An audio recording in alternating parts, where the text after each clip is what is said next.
Wala na ang lagpas 17 trilyong pisong utang ng Pilipinas. Kung pagbabayarin ang bawat Pilipino, lalabas na bawat isa meron ng 153,000 pesos na utang. At ang perang ibabayad ng gobyerno sa utang at interes nito, nakaaagaw sa mga programa at serbisyo para sa taong bayan.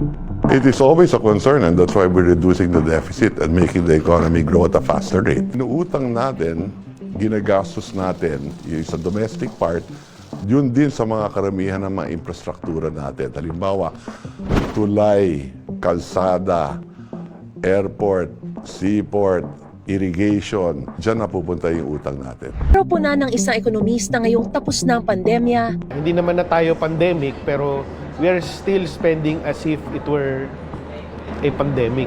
And much of it really, I'll have to be brutally frank about this, yung tungkol sa ayuda na many would question really, is it really the best way, to spend money, Bukod sa laki ng utang at kakayahang bayaran nito, dapat ding tignan ay kung may napupuntahan ba talaga ang inutang na mga Pilipino rin ang papasan.